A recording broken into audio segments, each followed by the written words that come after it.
Hey everybody! I've got another crazy jet girl idea in my head. This time we're going to deal with what has been happening to my tarp. Not specifically the tarp, but the line that attaches the tarp to the tree. I currently use just a piece of Zing It, arborist line, and I wrap that around a tree, and then on the end of the tarp I have a stinger attached to the Beastee Dee ring that came with the tarp. The problem is,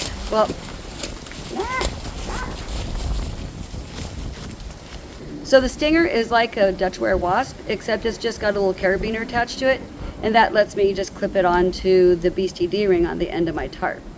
What's been happening is when the wind blows all night and it's really banging that tarp around, what happens is I'm starting to get tears in my line just from it rubbing against that metal edge all night long.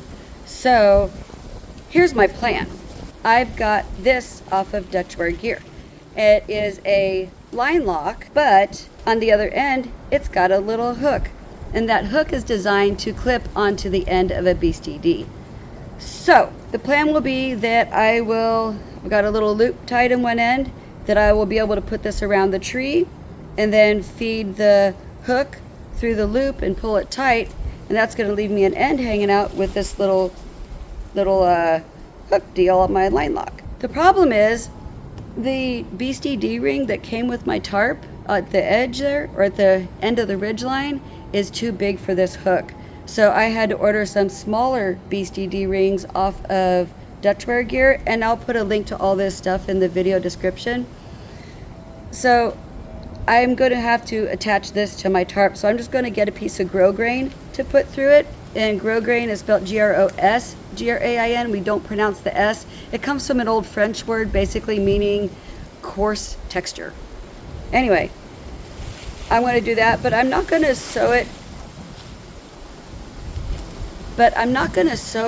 In place of the bigger ring that's there. So I'm not going to sew it in place of the bigger ring that's there. I'm going to sew it in addition to. So I'm going to put that piece of grosgrain through it and also sew it to the tarp. But that way I'll have both options depending on what I need. This thing is a bit tinier than what the bigger one is, and I'm afraid it could be a little bit too fragile and it might break in high winds. So I want to be able to immediately go back to my other way of doing it in case this fails when I'm on my hike testing this out. But wait, there's more. This one is about my hammock, for in case you couldn't tell since my hammock just magically appeared. This one has to do with the spreader bar on the hammock. If you saw my video from our New Mexico backpacking trip where I tested the Hellbender, I had noticed that when the zipper is closed, that spreader bar comes down and it contacts my tarp.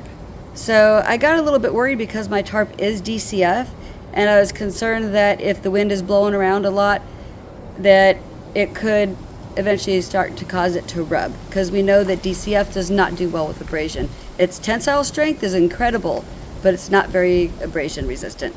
So here's my idea. What I'm going to do is I'm going to get some more grosgrain, and I'm going to sew a little grosgrain loop on each side of the hammock, and I'm going to use an existing stitch line so I'm not putting new holes in the hammock. So I had a friend help me out with this. She laid in the hammock, and I used the opportunity to make some little Sharpie marks where I'm going to sew it so it is in the right place for when someone's laying in it.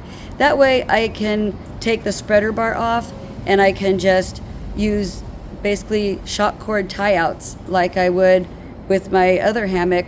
But if it's a night where I don't happen to be using a tarp, I'm just watching the stars, then I can use the spreader bar. So anyway, now I'm going to let you guys know how it goes. Let's go get to it.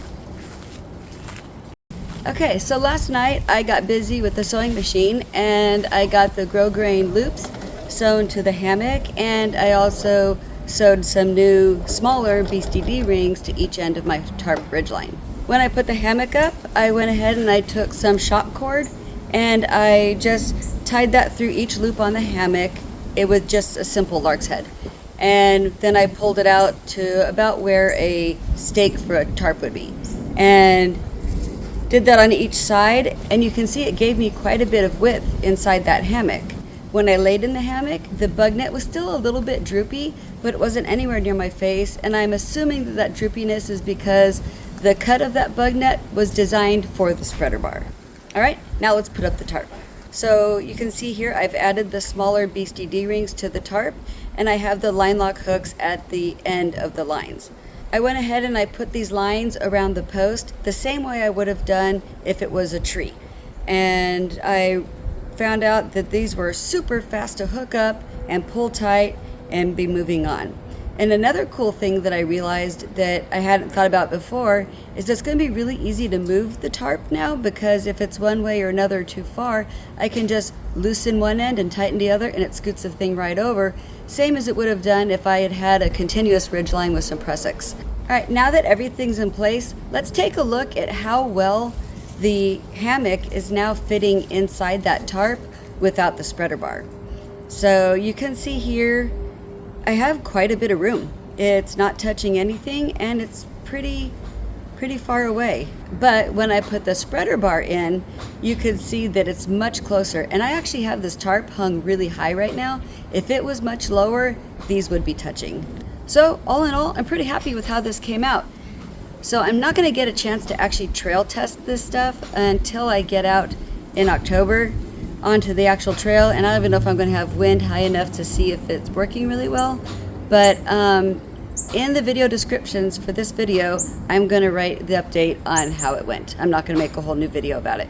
But before I go, one of my viewers named @JohnnyMac had asked a question about how you roll over inside of a hammock, because seems like he's been having some hard time figuring that out and doing it easily.